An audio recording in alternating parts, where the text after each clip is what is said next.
Subcommittee will come to order. Good morning, everyone. We welcome you to this hearing on improving the efficiency of the aviation security system. I first want to welcome our witnesses this morning. Assistant Secretary Kip Hawley, the Administrator of the Transportation Security Administration. Ms. Kathleen Barrick, the Director for Homeland Security and Justice Issues at the Government Accountability Office. Mr. James Bennett, the President and CEO of the Washington Metropolitan Airport Authority. And Ms. Peggy Sterling, Vice President for Safety and Security for American Airlines. Welcome to all of you. We appreciate your appearance here today, and we'll look forward to what you have to say. I'll be asking you to each summarize your statement in 5 or 6 minutes and then leave plenty of time for questions. Of course, we will insert all the statements in the record. Today, we're going to be reviewing TSA's efforts to improve the efficiency of the aviation security system in the context of the agency's 2009 budget request. We do this at a time when the wait time data is mixed. At the nation's top 40 airports, the wait times average only 5 minutes, but we know that that average figure conceals considerable disparities even at a single airport. We've got to find ways to move airline travelers, their luggage, and air cargo expeditiously while at the same time strengthening security. That's basically the focus of this hearing today, and we will return more specifically to that wait time issue and some of the differences there and how we can reduce them. For fiscal year 2009, TSA is requesting a discretionary appropriation of just over $4 billion. That's an increase of less than 1% above the current fiscal year, far less than is needed even to address the effects of inflation. This request is made despite the public's growing demand on our aviation system and the fact that the aviation industry and our airports remain a valued target for terrorist attacks against our economy and our homeland. Based on the challenges we face, one would expect significant increases across several TSA accounts. But those increases, by and large, are not to be found in this budget. A secure flight is an exception, vetting operations, but generally there are very few increases proposed that one would think are commensurate with the tasks at hand. At the same time, the budget request cuts key programs that help our aviation system operate more efficiently. For example, the request almost halves funding for checkpoint equipment and explosive detection systems. At the same time, airlines and airports are facing rapid growth in travelers, and much of the checked baggage screening equipment is reaching the end of its useful life. To make up for some of these substantial reductions, the budget assumes a new aviation surcharge totaling $426 million that must be adopted by the authorizing committees. This surcharge, which has been rejected by Congress in the past, is something we appropriators have little or no control over. So it's hard to discern how TSA can claim, the administration can claim that we're going to be reliably improving the country's security when the budget proposes to cut the most critical programs designed for its protection, or at best to make those programs contingent on some rather uncertain increases in surcharges. Now, these budget reductions are being proposed as more and more demands are being placed on the aviation system. Since 2005, passenger levels have consistently exceeded those experienced before 9/11, overcoming the precipitous decline in airline travelers after that event. The Bureau of Transportation Statistics estimates that 2007 traffic will be 3.6% above 2006. That's 744 million passengers. FAA is optimistic about the future, estimating that U.S. commercial aviation is on track to carry 1 billion passengers by the year 2015. So these are record traffic levels, and with the threats to our homeland that can accompany this, a flat budget, I believe, will not suffice. We have not yet mastered the efficient screening of all airline passengers. Repeatedly, TSA has told this committee that secure flight is the solution to this problem because it will allow the agency to focus more effectively on the few worrisome individuals that need additional scrutiny, with fewer disruptions for travelers who pose no threat. There's already a voluntary passenger screening system, a registered traveler, that provides expedited screening for passengers who volunteer to undergo a security threat assessment to confirm that they do not pose a threat to transportation or to national security. But these programs currently offer very limited benefits, and it's not clear what the future of these registered traveler programs are. At best, people get to move to the front of the security line. They're still subject, however, to the normal security checks. So we need to explore this morning how either secure flight or registered traveler can help the agency better target passenger screening at the checkpoints. For the moment, that remains somewhat unclear. Finally, with the adoption of the 9/11 Authorization Act, TSA was given additional security requirements, including the better vetting of transportation employees and stricter mandates on air cargo screening. On air cargo specifically, the 9/11 Act requires that by February of next year, 50% of all air cargo being carried on passenger aircraft must be screened, with a 100% screening requirement beginning in August of 2010. Yet the 2009 budget request does not appear to include new funding to meet this mandate. So that's another question we'll raise this morning, how the requirements of the 9/11 Act can be met within this budget. We appreciate all of your being here this morning, and we look forward to your testimony. I want to begin with Mr. Hawley, and then we'll just proceed right down the line. But first, I want to recognize our distinguished ranking member, Mr. Rogers, for any comments he might want to make. Thank you, Mr. Chairman. Welcome to this distinguished panel. I'm especially pleased today to receive additional testimony from Jim Bennett and Ms. Peggy Sterling. Their industry expertise will provide a valuable perspective as we evaluate and discuss our aviation security challenges here today. The significance of a trusted partnership between DHS and the aviation industry cannot be overstated. While we can never eliminate the threat, we can certainly work together in a productive manner to improve our security strategies. And I believe that is the only way to achieve our common goal of facilitating legitimate travel and trade, while also stopping those who wish to do us harm. Even today, frontline TSA employees remain the most enduring, visible reminder of the events of 9/11. And while challenges certainly remain, I do believe TSA should be recognized for its efforts thus far in securing commercial aviation through the hard work of its people and advances in technology. However, since TSA was formed, and I was chairman of the Transportation Appropriations Subcommittee, I've consistently and strenuously cautioned TSA on overly relying upon people and not leveraging technology to carry out its mission. So I must say I'm concerned when I see a budget request supporting a total TSA workforce of almost 58,000 employees, the largest of any component within the Department of Homeland Security, alongside a decrease in EDS procurement to nearly half of last year's level. Administrator Hawley, the way I see it, your total for transportation security officers, which encompasses all aspects of checkpoint security, exceeds the 45,000 FTE cap we previously maintained. However, however you want to slice up the workforce, whatever job titles you create, whatever categories you devise, nothing changes the fact that TSA is now the largest component in DHS, not by a little, but by a lot, trumping the U.S. Coast Guard by over 9,000 employees. While I certainly know it takes people to make it all work, I just see a troubling trend of more people, less technology, and a false inflation of fees. That's the wrong direction.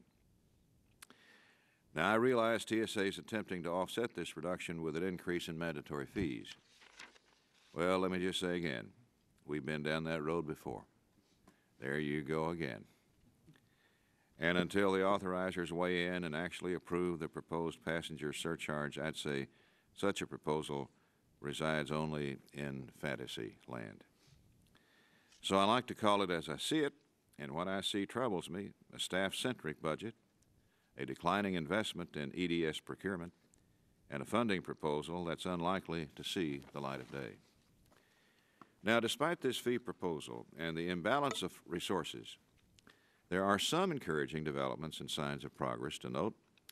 TSA is pursuing new, innovative checkpoint screening programs such as Black Diamond, airport employee and vehicle screening pilots, cast prosthesis and bottled liquid screening systems.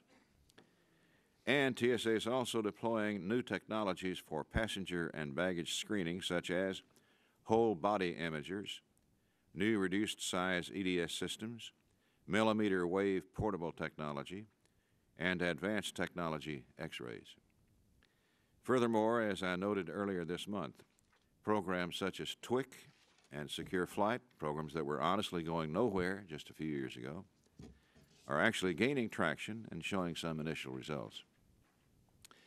So I see some real signs of progress at TSA against the backdrop of looming issues and challenges, including the 9/11 Act requirement for TSA to have a system in place to screen 100% of cargo transported on passenger aircraft by 2010.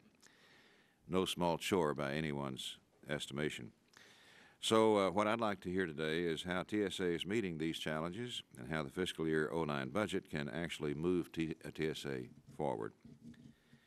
Mr. Hawley, as we've discussed numerous times, I know the mission of TSA is challenging, and I've always wondered about the sanity of someone leaving Pebble Beach, California, to come here and do this kind of work.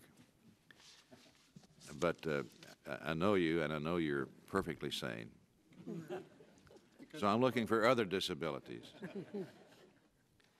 But no one wants to see you succeed more than this member and the other members of this subcommittee. So thank you for your testimony, and we look forward to corresponding with you. Thank you, Mr. Rogers. Mr. Hawley, please proceed. Thank you very much, Mr. Chairman and Ranking Member Rogers, members of the committee. It's a pleasure to share the panel this morning with Kathy Barrick from GAO and my colleagues, Airport Executive Jim Bennett and Peggy Sterling from American Airlines. I'd also like to recognize that we have TSA's Deputy Administrator with us this morning behind me, Gail Rosides, who is a career executive who will be with TSA through the transition next year.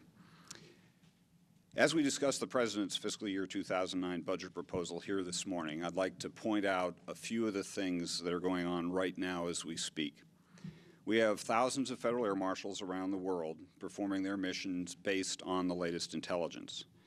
We have behavior detection officers and travel document checkers providing additional layers of security at checkpoints all over the United States. Every day we have our behavior detection folks and travel document checkers zeroing in on people who, by their behavior or false documents, indicate that they are higher threats. Just yesterday, in Miami, Boston, Newark, and Long Beach, we had examples where our BDOs, we call them behavior detection officers, and our travel document checkers intercepted people who were suspicious and or had false documents, including one arrest. Viper teams, our mobile strike forces of federal air marshals, behavior detection officers, inspectors, and canine teams are operational this morning, starting at 4 o'clock this morning in Detroit, in Miami, where they're joined by ICE and CBP agents, in Louisville, Kentucky, in New York, Denver, Los Angeles, and in the Metro Washington area, working with Metro and Washington and Reagan National Airport. These teams are supported by our law enforcement partners in all of those locations.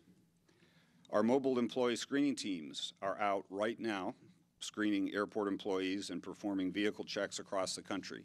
Yesterday, an individual tried to get a SIDA badge with a false ID in Reno, Nevada, and he was arrested. Sophisticated explosive detection training and our tests of transportation security officers are in progress right now across the country. TSA is a very different agency than it was 3 years ago.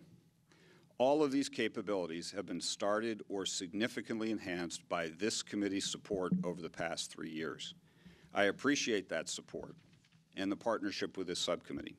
I think you've teed up the issues very well in terms of where are we on our technology investment versus our people investment, and I look forward to discussing them with you. But there is no doubt that the transportation system is safer today and better prepared for tomorrow because of our work together. TSA's management team of career professionals in headquarters and the field have performed magnificently during that time. Let me give you some metrics. In FY 2005, we had, as Mr. Roger mentioned, a 45,000 TSO full-time equivalent number. In contrast, in fiscal year 2008, we have approximately 39,000 FTE performing those same basic functions. Despite an 8% growth in passenger traffic, wait times have remained reasonable and stable.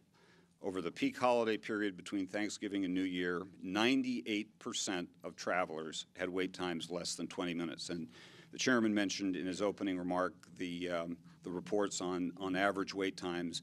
We look at the peak wait times, and the average peak wait times are up in the 15-minute range. So that's the peak waits at the airports are at 15 minutes. And that is way below 30 minutes or other things. At the same time, we have additional layers of security. We've added approximately 5,500 FTE, now perform those document checking, employee screening, bomb appraisal officers, and our behavior detection capability.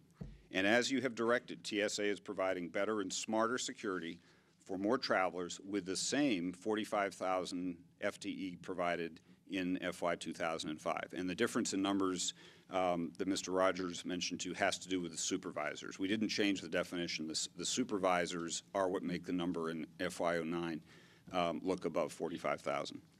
We could not add these security layers without attracting and retaining high-performing TSOs, and the credit for this improved security goes to them. Thousands have stepped up to take on new responsibilities and the challenges of these very difficult and demanding jobs. In 2008, we'll see the first major upgrade in checkpoint technology in many years. New advanced technology X-ray will be deployed at hundreds of lanes starting this spring. We have begun innovations in checkpoint process as well. Passengers have already seen examples in Salt Lake, Denver, and Burbank. We are looking to provide a better environment for us to do our security job and also improve the experience for the passengers. All of these initiatives work together as connected pieces in a multi-layered total security system. In 2005, we had a handful of behavior detection officers, no document checkers, no X-ray, no AT X-ray, and no employee screening done by TSA in the back of the airport. By the end of 2008, the vast majority of passengers will be covered by behavior detection. 100% of passengers will be covered by the document checkers, and over half the flying public by AT X-ray. And now every airport conducts random screening every day of its employees. So our threat environment remains high, and TSA's challenge has never been greater. In executing TSA's mission, I am very grateful for the high level of personal engagement and thoughtful support of the chairman, ranking member, and members of this subcommittee. I can assure you and the American public that the men and women of TSA will honor your support again this coming year with tireless, intense commitment and focus on meeting the challenges ahead. Thank you very much. Thank you, Mr. Hawley. Ms. Barrick, we'll now hear from you. Thank you, Chairman Price, Mr. Rogers, and members of the subcommittee for inviting me today to discuss GAO's work assessing TSA's efforts in guiding investments in aviation security. My testimony focuses on TSA's efforts in the following 3 areas, which represents about $4.5 billion of the President's budget request for TSA. Screening operations, including transportation security officer allocations and checkpoint technologies, air cargo, and passenger watch list matching. Overall, we found that TSA has more systematically planned for and guided investments in these areas to strengthen security and has taken or plans to take action to address many of the issues GAO previously identified. However, we found that TSA can further strengthen its efforts to help ensure that these programs achieve their desired outcomes and that resources are appropriately targeted. For example, we concluded that TSA generally used sound methods to determine TSO allocations among airports through the use of their staffing allocation model. Although we found that the model did not always reflect actual operating conditions, such as the need for TSOs to take training, TSA has since addressed this issue and, as we recommended, developed a process to periodically reevaluate model assumptions to account for changing conditions.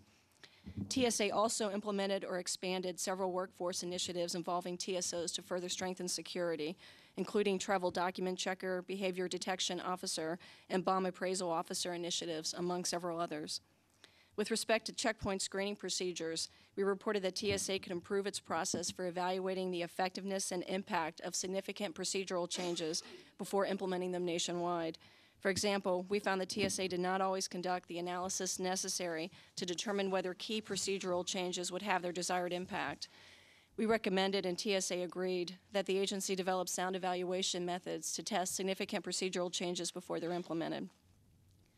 Regarding checkpoint technologies, we've reported that DHS and TSA are pursuing a number of technologies to enhance the detection of explosives and other threats, but that the deployment of technologies on a wide-scale basis has been limited due to performance, maintenance, privacy, and planning issues. As Mr. Hawley mentioned, TSA is making progress in this area, including procuring additional technologies to be fielded this year and pursuing the research and development of other projects. We're currently assessing TSA's checkpoint technology program and will report on our results within 2 months. We also found that TSA lacked a strategy for securing cargo transported into the United States from foreign locations and could strengthen their inspections of air carriers and freight forwarders to ensure that they are adhering to security requirements related to air cargo.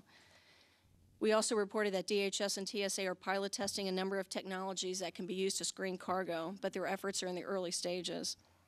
TSA has taken action to address some of these and other issues, including initiating a pilot to begin addressing the legislative mandate to screen 100% of air cargo on passenger aircraft, but more work remains. TSA has significantly strengthened its development of Secure Flight, a government-run program to match passenger information against terrorist watch lists. Improvements made include instilling more discipline and rigor into the system's development and strengthening privacy protections. However, we found that TSA did not develop cost and schedule estimates for the program in accordance with best practices, did not demonstrate that they were fully identifying, tracking, and reporting program risks, and did not fully address information security requirements and vulnerabilities. Taken together, these issues place the program at risk of experiencing cost overruns, schedule, missed deadlines, and performance shortfalls. We are making a number of recommendations to strengthen TSA's development of Secure Flight in our testimony today, and will continue to evaluate the program as a part of ongoing work mandated by Congress.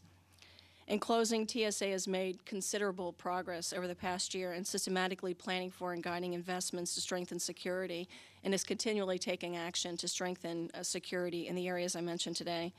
However, there are opportunities for TSA to further strengthen its efforts to help ensure that investments are appropriately targeted. This concludes my opening statement, and I will be happy to respond to questions at the appropriate time. Thank you very much. Mr. Bennett. Thank you, Mr. Chairman, Mr. Rogers, and members of the subcommittee. I appreciate the opportunity to offer the views of the airport community here today. Today's hearing is timely, given the situation that exists at airports as TSA struggles to make its current labor-intensive passenger and baggage screening model work in the face of growing passenger levels. The strains are clearly showing. With an additional 300 million travelers expected to take to the skies in the near future, putting Band-Aids on today's screening system simply cannot work in the long term. The problems today are not only an inconvenience for the traveling public, but they also represent a serious security threat. Long lines in airport terminals and at the screening checkpoints do not equal better aviation security. In the view of airport professionals, rapidly deploying enhanced technology for baggage and passenger screening and resisting the urge to expand the mission of the federal government into inherently local security responsibilities at airports are key in the ongoing efforts to enhance efficiency and accuracy in aviation security.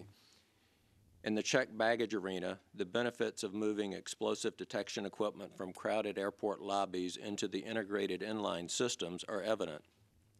This subcommittee has long supported funding for inline projects, and airport professionals are grateful for your leadership. Unfortunately, we are literally billions of dollars in necessary investments away from having optimal systems in place at all airports where they make sense. The longer we wait, the more expensive these projects get. Cost estimates at Washington Dulles Airport alone run at nearly $237 million, some $115 million more than just a few years ago, thanks to increased construction material cost and other factors. We need more funding for inline projects. Additionally, we need Congress to insist that a portion of those funds be distributed via the multi-year letter of intent mechanisms included as part of the 9/11 Act signed into law last year. Multi-year LOIs enable TSA to spur airports to leverage their resources to begin inline projects with a promise of federal reimbursement. Inline systems in major airports, including Denver, Atlanta, and Seattle, were all built under LOI signed in 2002 and 2003.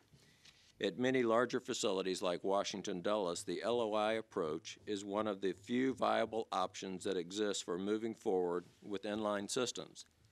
Yearly grants from TSA simply don't offer enough funding certainty. I urge you to insist that the TSA issue LOIs to airports as required by the 9/11 Act. This issue is too important to allow OMB to thwart the will of Congress. Moving to passenger screening, there are two programs that merit particular attention and support. The first is the Registered Traveler Program, which holds great promise in allowing TSA to more effectively focus scarce resources on those who pose the greatest threat to the aviation system. We appreciate the support TSA has offered in moving this program forward to this point. However, more can be done to improve the RT program's effectiveness as a security tool. In addition, the Checkpoint of the Future concept also merits support with one cautionary warning. Airports must be involved in the rollout of new technology as soon as possible in the process. As past experiences with initial deployment of checked baggage screening systems proved, a lack of consultation with airport operators will increase long-term cost and potentially hamper the efficient deployment of critical technology. TSA must be prepared to quickly pay for any terminal modifications that may be necessary to support this program. Finally, I want to emphasize the importance of keeping TSA focused on its primary mission of passenger and baggage screening. Unfortunately, some have suggested expanding the reach of TSA to include responsibilities that have been performed by airports as local public entities for more than 30 years, including perimeter security, incident response, credentialing, and access control to secure areas. Expanding TSA's already daunting mission into inherently local security responsibilities will diminish security and divert scarce federal resources. Airport personnel involved in these functions are highly trained public safety professionals with first responder responsibilities. The best approach moving forward from a security perspective is to maintain local control backed by federal standards, federal oversight, and federal resources. Before closing, I would like to briefly mention the issue of airport employee screening, given the interest of the subcommittee in that topic. Several years ago, I was part of a small group of airport professionals that traveled to the UK with DHS and TSA officials to look at the European model of screening employees. After considerable study and debate, a decision was made by DHS and TSA to reject plans to implement a European-type system of physically screening U.S. airport workers because of the unique nature of the U.S. aviation system and the astronomical cost of building the infrastructure necessary to meet that requirement.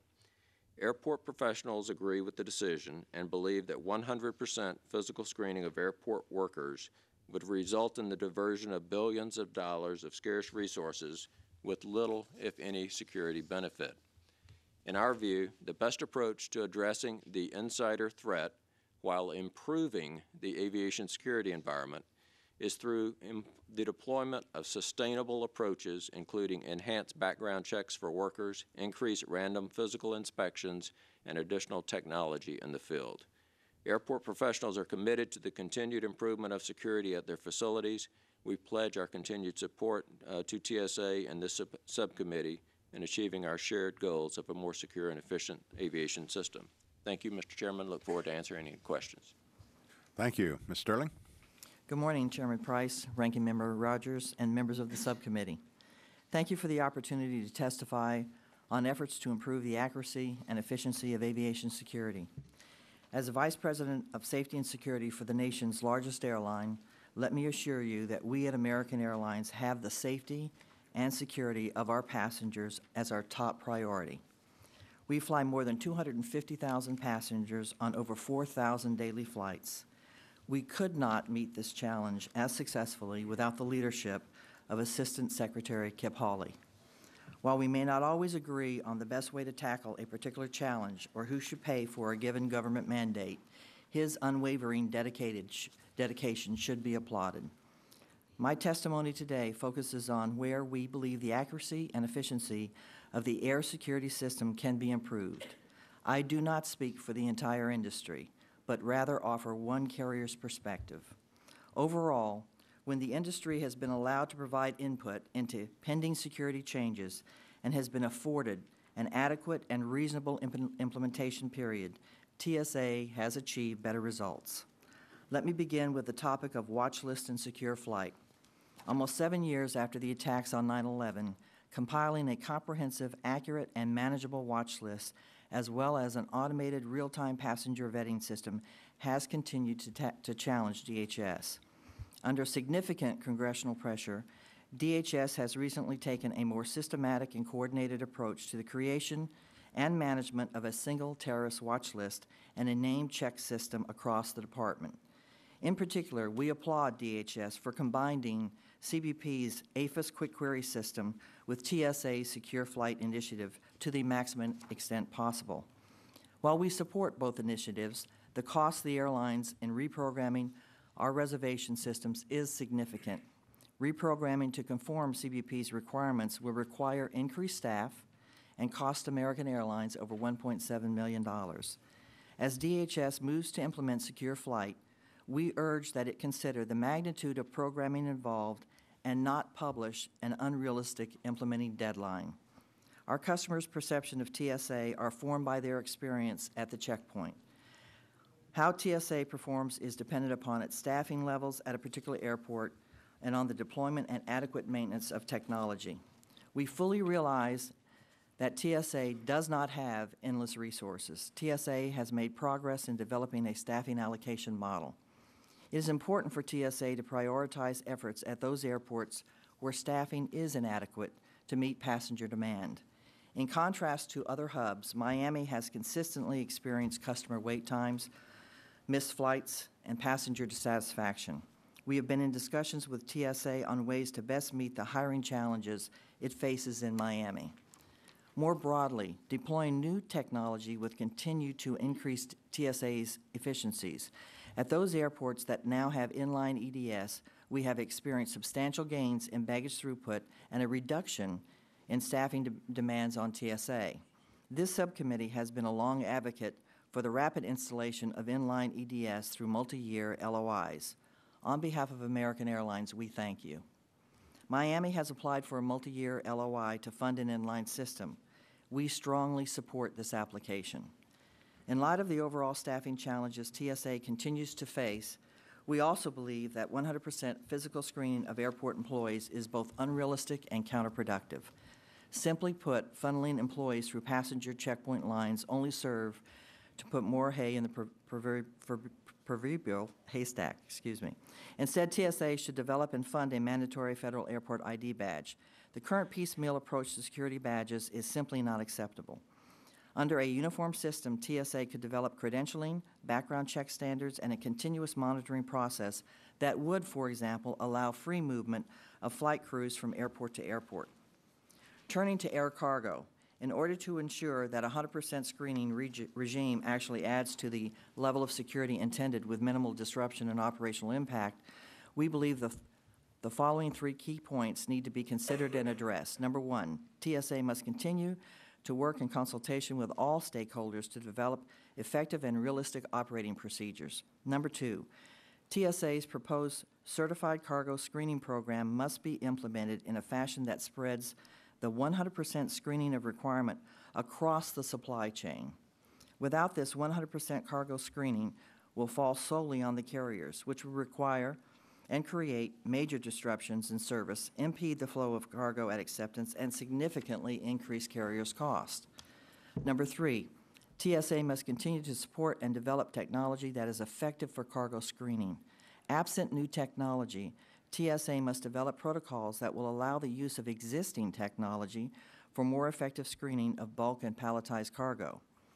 The last topic I would raise is one that is not currently under TSA's responsibility, but we believe should be. We support the long-standing congressional mandate regarding U.S. visit-exit. Congress has repeatedly expressed that this system be a governmental responsibility. However, DHS informed the airlines without prior consultation that we will be required to collect biometric information for U.S. visit-exit. This is contrary to the legislative history of this program, is highly inefficient, and is not the best security and privacy approach. In conclusion, I would simply highlight the fact that the airline industry continues to grapple with devastating financial impact of $100 plus a barrel oil. American lost $69 million last quarter. As you might imagine, we are extremely sensitive to anything that increases the hassle factor on our customers or imposes costly, unfunded government mandates. Since we and our customers are the ones that pay for the price for any inaccuracies and inefficiencies in the security system regime, we are extremely motivated to work with TSA to ensure that the system is as accurate, efficient, and effective as possible. Mr. Chairman, that concludes my statement, and I would be happy to answer any questions that you or the members of the subcommittee may have. Thank you. Thank you, Ms. Sterling, and thanks to all of you for some very useful testimony. And as I said, we will put your full statements in the hearing record, and we'll proceed now with questions. And I want to turn to the question of screeners and wait times. Perhaps not surprisingly, I would say that's a subject right up there with campaign finance reform that every member of Congress features himself or herself an expert in, simply because we encounter screening each week as we come to and fro. My weekly encounter is not only with your airline, Ms. Sterling, or U.S. Airways, but also with the TSA screeners at Raleigh-Durham and at Washington National. And I must say that based on that experience, and everybody has their own anecdotal experience, based on my experience, I've seen great improvements in recent years in terms of the efficiency of those operations and apparent employee morale. So, Mr. Hawley, I know you work on that very hard, and this member's experience tends to confirm that you're making some good progress. However, the progress on wait times is uneven, and Mr. Rogers consistently stresses the personnel levels that we're dealing with in this agency, but it's also true that many airports are looking for more screeners and for more ability to cover peak times. Traffic levels have risen. More people are traveling than ever before. The levels are above the pre-9/11 figures in many instances. And most airports don't have lengthy average security lines. I think the average is now around 5%. But some do still have long times, and the travelers are often affected by this and are often unhappy about it. I want to include for the record at this point a table representing the longest average wait times in February of this year, ranging from Miami International at 23.6 minutes through Las Vegas at almost 20 minutes, Atlanta, Hartsfield at 19.1 minutes, and so forth. So there are still some real problems here. I know, Mr. Bennett, that the D.C. airports have had problems with long screening lines, and you've been very vocal about your need for additional screeners. You're no longer, I don't know if you ever were on the top 10 list in terms of wait times. You aren't now. The longest wait times at National and at Dulles are in a more reasonable range now. You do have peak screening wait times of more than 10 minutes, though, I think, at both facilities. In the past year, TSA has added additional screeners to check documents and to look for suspicious behaviors in addition to the way they were previously deployed. Do you see any effect on wait times of these additional security resources? I'd appreciate your assessment in general of the wisdom and the effectiveness of those additions, but in particular, I'm also asking you about any discerned impact on wait times. Mr. Chairman, thank you for that question. We've not observed any addition to or degradation of service associated with the document checkers. I actually think that's a good program, and it appears to be working very well. But we do, as you noted, still experience some delay issues with screening lines, not at Reagan National, but at Dulles. And it is a very complicated environment, and it doesn't happen every day. But for instance, in the month of January of this year, we had 58% of the days where the Dulles exceeded the average daily wait times at that TSA posted, and the peak afternoon wait time at Dulles, the longest wait time was 52 minutes. Was our longest peak wait time during the month of January. February is a little better as they continue to try to address that challenge. Only 35% of our days in February have we exceeded the peak wait times, and the peak wait time that we've had so far at Dulles in February has only been 35 minutes, which is an improvement. But as we move into the peak travel season, January and February are some of our lower travel months. As we move into the peak season, actually starting next month, the spring break commences, and then we move into the summer travel times. We're somewhat concerned that those wait times will continue to grow. Well, where do you look for solutions? Is it simply a matter of more personnel? There are two issues at Dulles. One is the physical environment at Dulles. As the chairman, I'm sure, is aware, we're in a massive reconstruction of Dulles, and one of the features of that construction will be two very large new security mezzanines that will give TSA the opportunity to install their checkpoint of the future. And we've been working very closely with them to get sign-off on the design of those checkpoints of the future, and those will preview at Dulles in 2009.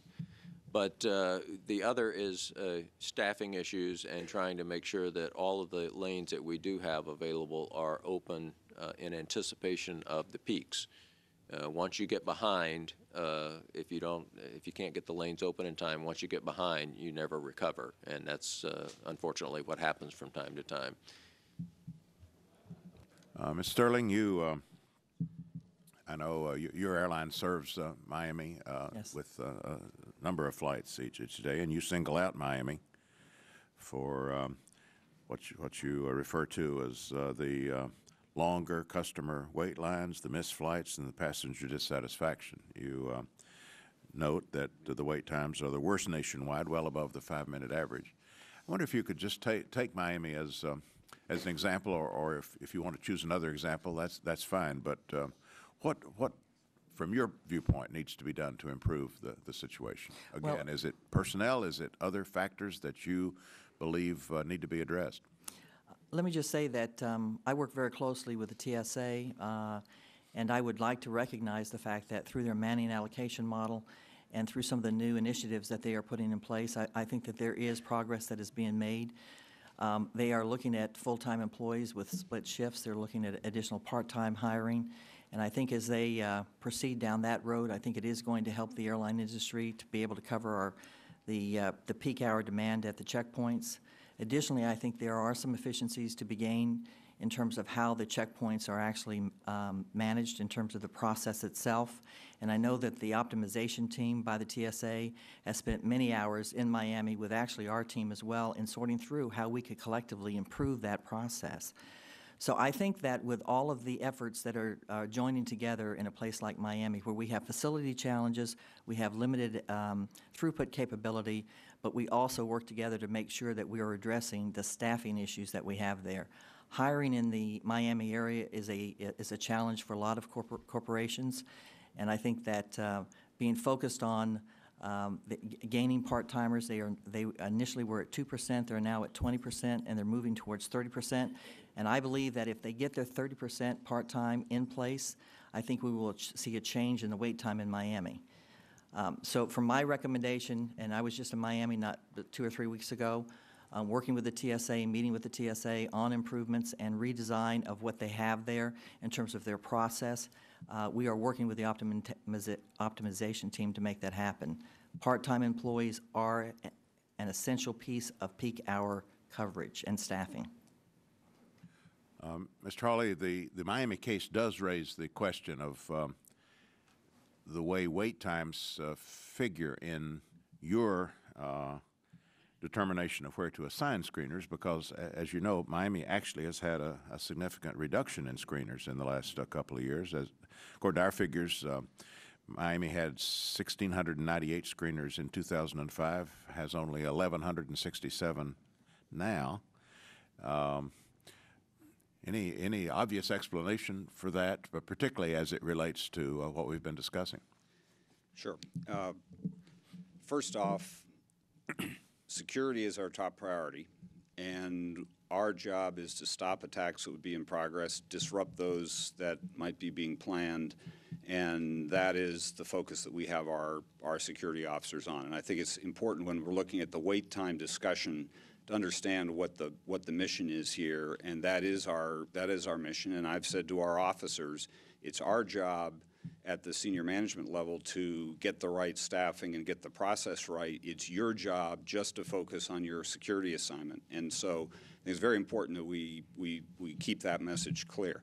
The second is, in terms of expectations, we're talking here about average peak wait times in the 20-minute range. And if you could turn the clock back a couple of years and think that we'd be sitting here in a hearing room discussing how hard, what a bad situation it is to have a peak wait time in 20 minutes. I'd say that's very good performance. And then you have to ask yourself, what would it take and what would it cost if you wanted to move those peaks down significantly below that? So I would argue that, and I think the point that you made, Mr. Chairman, is dead on, that as a system, we have the process management down pretty well. And that we do, in fact, have, and Jim Bennett's exactly correct, if we get behind in an individual circumstance, we will get those peaks. So that's what we have to work on, is staying on top of the unexpected thing where we're caught without the checkpoint open early. So I think that is a valid criticism, but the overall level of wait times in the U.S. are, I would say, exemplary. Yes, let me clarify, if I didn't before, that the figures I was citing for Miami and these other airports is the average peak wait time. Nonetheless, it is, of course, not as good as it should be, and it does raise the question about the relationship of these kinds of data to your allocation decisions.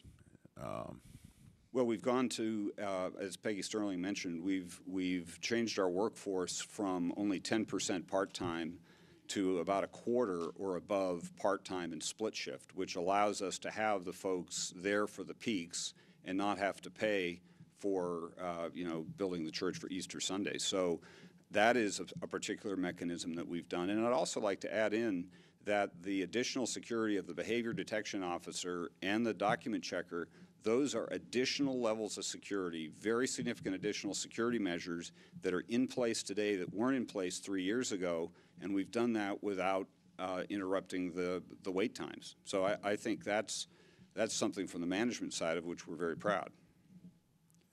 Well, you make an important point about the additional deployment of part-time people, and I'm told that the figures I cited for Miami are FTE figures. Yeah. If you could furnish for the record, it would be, I think, significant to know how many how many bodies we're talking about here and how many are full and part-time, the FTE figures could mask some significant changes. Yes, and I think on Miami, that is when you look at what issues are in Miami, and I agree, that's one of the airports that's most difficult because of a lot of the reasons that Peggy Sterling mentioned. And we do lag the national average in terms of our part-time and split shift in Miami, and it's due to the workforce environment there, and that's one of the solutions to the problem. Also, we're working very closely with the airport to streamline the process and to do some of the innovation I mentioned in these other airports, bring that to Miami and see if we can improve things that way. Let me elaborate the request, actually, and say that if you could take these top dozen airports with the longest average peak wait times and Sure. give us that kind of deployment figure in terms of the trend in full-time and part-time employees, not just the FTE total, I think that would be illuminating. Yes, I think that's a great question, and we'll do it. All right. Thank you, sir. Mr. Rogers.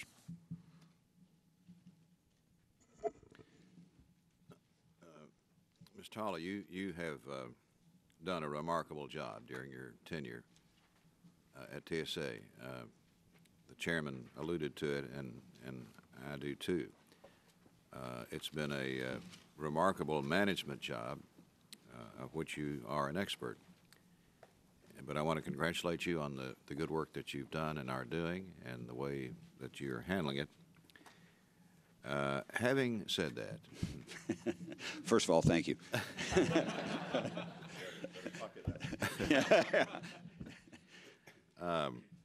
I've got a couple of questions, mainly about the workforce. As I alluded in my opening statement, in my estimation, in my calculation, TSA has now exceeded the former 45,000 FTE cap that no longer exists, but nevertheless it exists in my mind. It's a virtual cap. You exceed that by 438 FTEs in fiscal 08, 643 in 09. Now I know, and you've conversed with me about this, that you don't think you've exceeded that number strictly using people on the front line. But if you put back in the managers, which in my mind they are a part of TSA, and the other categories that you have now called something else, nothing can take away from the fact that your total FTE does exceed the cap. And I'll give you time in a moment to respond to that, but let me tie it then with the reason I think that's important, the cap, a cap. And the purpose of the cap at the outset was to put some sort of pressure on TSA and DHS to bring online and bring into place machinery which is more capable in many instances of being of screening people than the human touch, not to mention the cost. So that was the purpose of the cap in the first place, was to try to drive down the cost and build up the effectiveness of what we were doing, checking people through airports. And so that gets me to the decrease in EDS procurement and installation that's in your budget proposal, that decreases 48% from last year the amount of money that you're requesting out of the appropriated funds to go toward buying machinery for airports. So we're digressing, we're receding from doing the right thing, in my judgment, in getting machinery into the airports, whether it be inline or whatever. Now, I know you say, well, no, that's not exactly true, because you're not counting, you say, the $426 million that would go toward that purpose that would come from the mandatory passenger security fees that you're proposing. However, as we all, I think, have indicated, the likelihood of that taking place is very, very low. And I don't want to see us gambling on that taking place with something as important as getting machinery in airports to check baggage and check people, and your budget from appropriated funds falls way short of that. So let me give you now time to respond to these questions.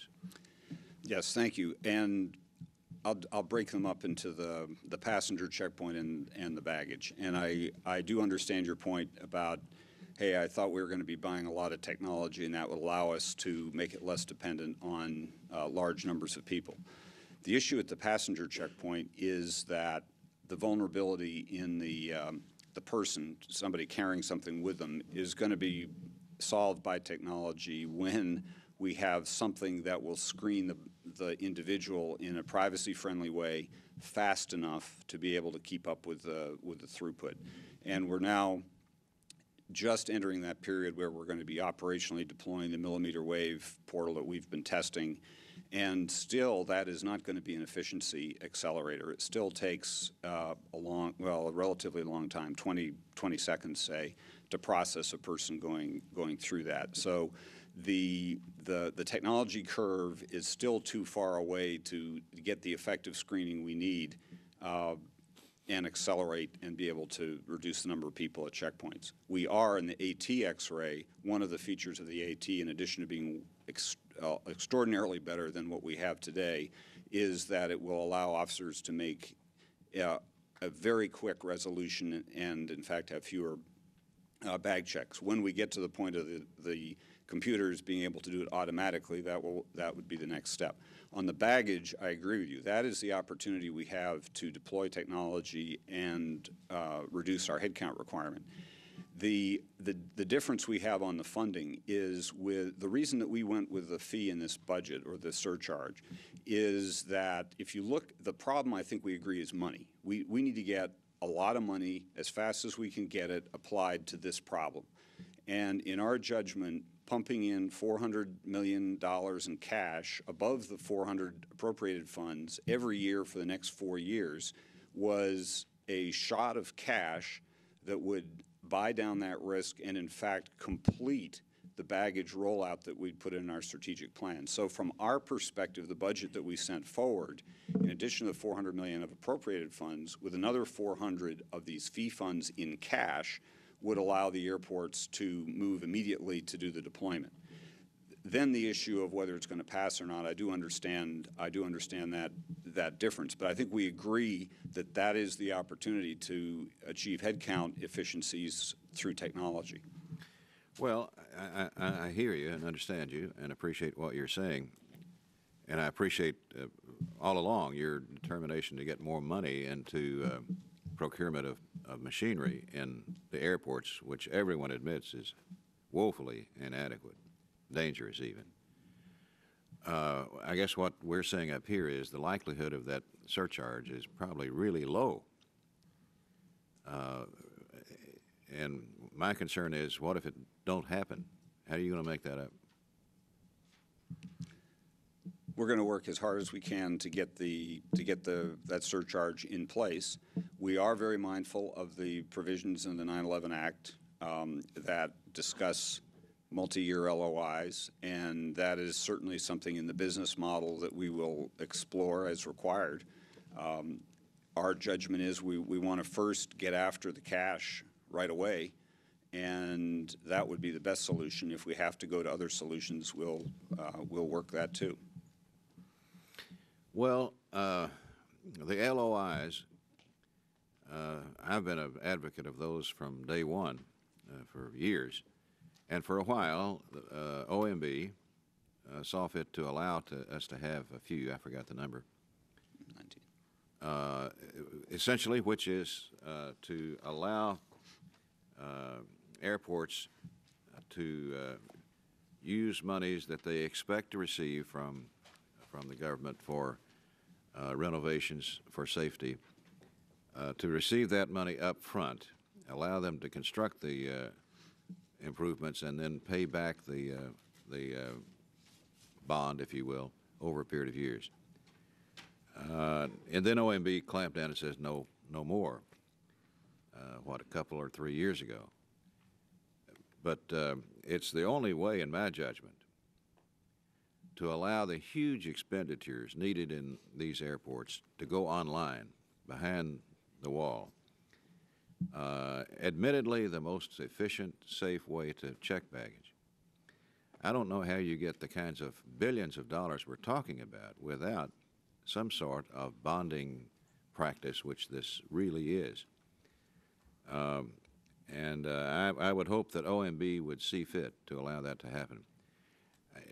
And if your proposed passenger security fee does not materialize, which I think is the extreme likelihood, then we're left with nothing except the possibility of LOIs. Is that right? That's correct. That's the end of the line.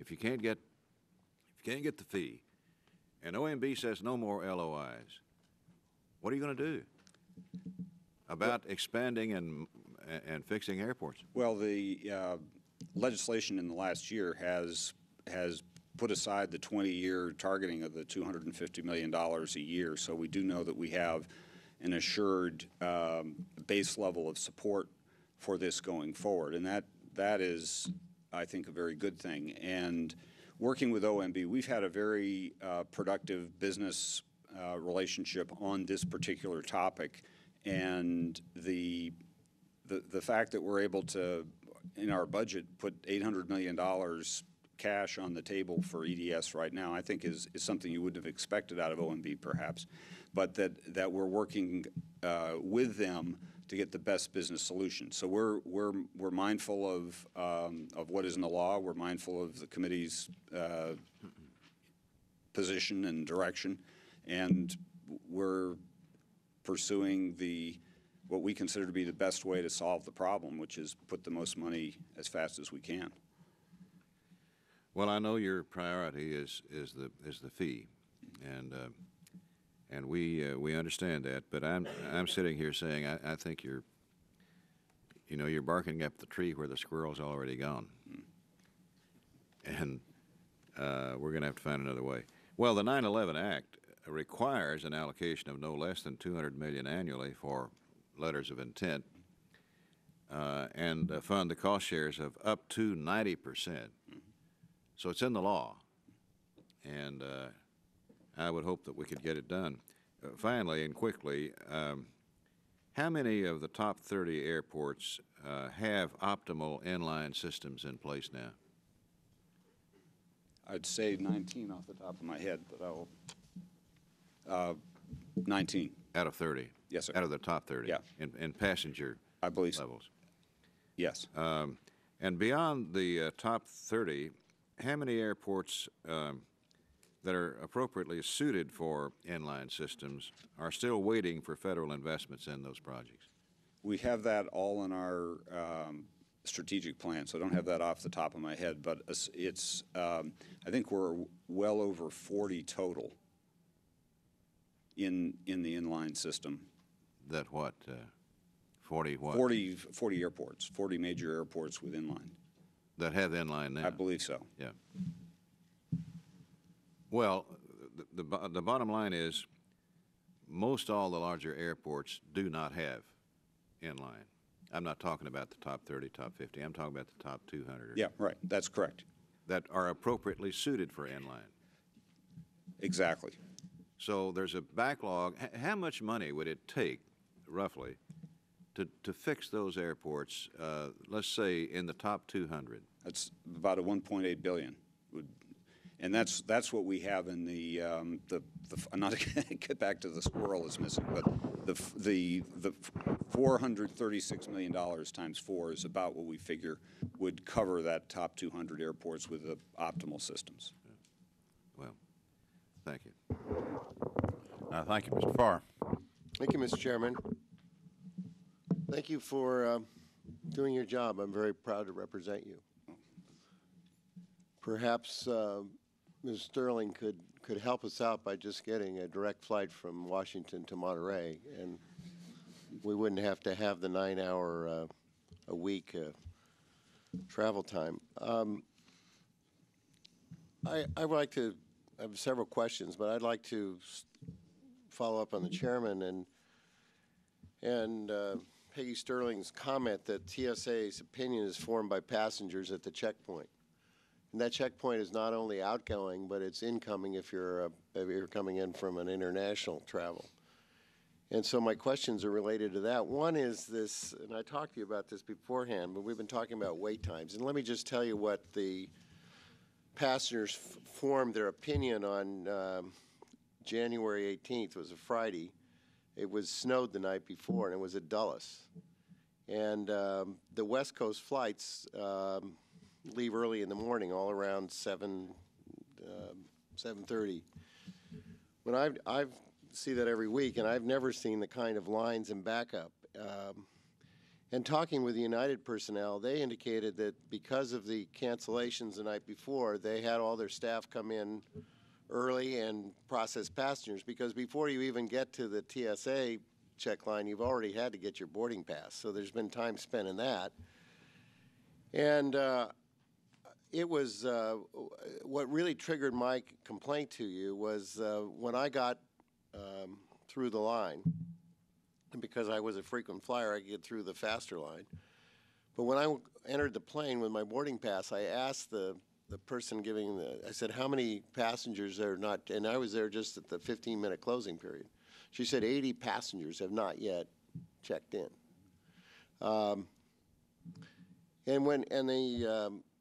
Brian Wheeler responded right away, and I really appreciate that. But here's what he said. Additionally, and remember you had a snowstorm the night before. Additionally, we had gone back and crunched the numbers, and you had a lot of sick calls in, and you had one of the stalls gates were closed because of a leak. We'd gone back and did the crunch numbers. The airlines predicted 6,200 passengers for this morning's bank. In fact, we screened 7,039 passengers due to rebookings, cancellations, et cetera. This is a 25% spike increase over the projection. Moreover, we noted a difference in the type of traveler, both yesterday and today, due to a 3-day weekend, off-peak fares, et cetera. Many families are traveling with small children, strollers, car seats, various carry-ons, winter coats, scarves, hats, gloves, boots, all of which have to be removed and screened. In addition, they have liquids, gels, baby bottles, et cetera. All this tends to slow down the throughput. My point there is that you're blaming the passenger. And those passengers aren't thinking about those that they're an overburden. They're wanting government to be responsive. And the one thing interesting about your agency is that there's only kind of two things that people always have to they think about with the federal government. One is when they've got to pay their taxes, and the other is when they got to get on an airline. And so their opinion of government is often and I think you do an excellent job, and certainly gotten a lot better. But I think what my questions go to is, I would love to see the point where TSA works itself out of a job. And what we've done is we've secured cockpits, we've gone into all of these other kinds of things with these things that you can't carry on. And what in the process, we've also created a two-tiered system. If you fly private air, or you fly as Congress members do on Codels, they don't check whether your liquids are in a bag, and they're not limited to size, and they do put the bags through a screen, but nobody complains about anything in there, or that you can't take water through or whatever that. So you have this one system that's sort of the private system, the VIP system, and then you have the commercial system, and the burden is in the commercial system. So that day, what you pointed out in your records show that 6:30 there was a 44-minute wait flight. At 7:30 there was a 40-minute. At 7:30 it had gone down to 32 minutes, and by 8 it was 30 minutes. 8:30 was 4 minutes. Well, you'd all opened up other screening. And so here was what I think the point I'm trying to make is that everyone knew that this was going to be a horrible day. And the intel on that should have said, okay, we got to be prepared. This is an exception, and we got to bring in extra personnel, and we got to do it a lot faster. Because the airlines pay the price in this thing. These 80 passengers that didn't check in, and whether they all got on the flight, I don't know. They were delayed because a lot of it was also, they had to de-ice, and I missed my connection when I got to San Francisco. So my question is, and it's sort of the broader training, but more specifically, because I know you've been involved, and I appreciate that, in the Naval Postgraduate School Center for Homeland Security. And are you going to continue that? What I recommend is to continue that kind of training, and maybe the whole DHS department do it. That you also take a network approach to, we asked about that last year, that perhaps this inline process will do it. John Porter and I are chairs of the Congressional Tourism Caucus. We're interested in the international visitor arrivals and whether you will engage in being in part of the team in the model ports of entry, which would reduce a lot of, we have these model ports, but I understand TSA is not being involved in that, and you ought to be a key player in that. And Customs and Border Patrol and other airport authorities are involved in it. So that's my line of questioning. I know time is limited because we've been called for a vote. We do have limited time. Mr. Hawley, if you could respond as efficiently as possible. We do want to get in some more questions here before we have to leave.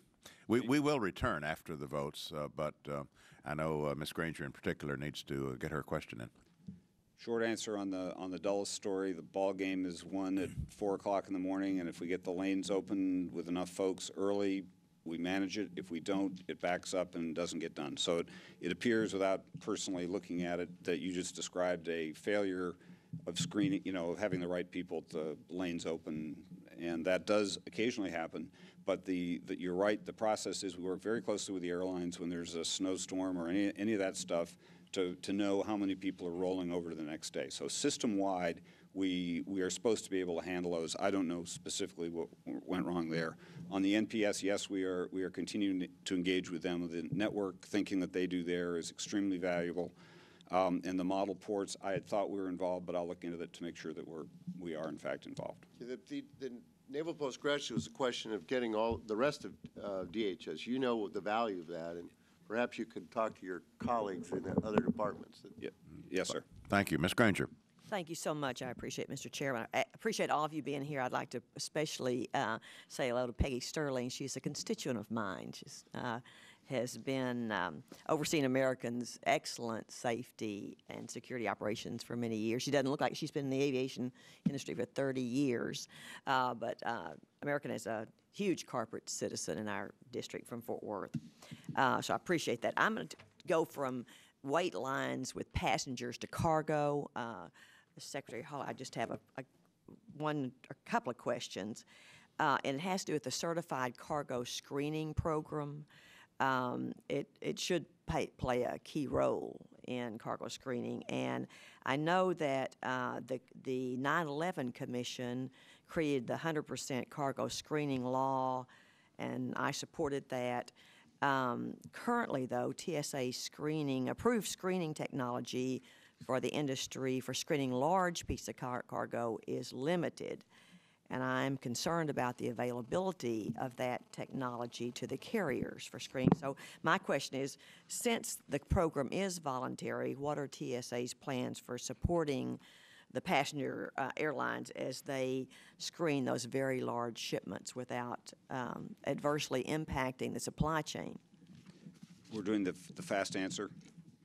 The point you raise on the large screening equipment is a very good one. Our answer to it is don't try to screen everything at the airport when the pallets are all built up. Try to do the screening earlier in the process, and exactly as Peggy Sterling said, have other participants in the supply chain do the screening when the packages are smaller, and then secure the passageway to the airport. So that is how we plan to do it, and we do plan to meet the deadline in about a year from now, February 09, for 50%. Okay, as a follow-up, let's say, and I understand your plan, but what if that doesn't happen and the airline gets these large shipments and they show up and they haven't been screened? What's TSA, what's their help then at the airline dock? I think we agree with the airline industry that trying to do the screening at the airport will not work for the 50%, 100% of packages. The only way to get there from here is to get further back into the supply chain. Having said that, they are working on the science and tech side to get the machines to be able to do the pallets as well. Our plan just doesn't depend on that technology being deployable in the next year. But you think you can make the deadline? Yes, ma'am. Thank you, Mr. Chairman. Thank you. Ms. Granger, you're raising a very important set of questions, and we'll resume in this vein after the break. Mr. Carter, we'll work you in here. Thank you, Mr. Chairman. Real quickly, I signed up for that registered traveler thing, and that's one of the biggest wastes of time I've ever been involved in. I got my retina scan and my thumb done and all that stuff. Took 3 hours in Houston to do it, and found out that it gets me past that first lady who doesn't even work for TSA, at least in the airports that I fly out of. She's a contractor. But I still go through all the other hassle. Is there going to be anything that moves that faster than just getting past the first lady? There is no background check with registered traveler today. And as we've seen in terrorist arrests going 6 or 8 plots disrupted this year, all having people who have clean records in them, you cannot rely on the absence of a criminal record or being on the watch list to let somebody onto a plane without checking very fully. So we made it a private sector program. We said on January 20th, 2006, if you do a private background check like you do in the securities industry, the financial services industry, if you do that, we'll give you better security. We'll make it faster for you security-wise. If you put technology in, we'll let you keep your shoes, coats, laptops. None of that has happened. It's a front-of-the-line, cut-to-the-front-of-the-line program, and we are so focused on our security program, we are not devoting government resources to go figure out a way for registered traveler to get off the ground. So registered traveler needs to step it up and invest if they're going to get additional security requirements. Otherwise, it'll participate with the whole rest of the checkpoint process to try to make everybody's trip fast. Thank you. We've got other things we've got to do right now. Thank you. We'll recess and go to the floor and be back as soon as we can possibly make it.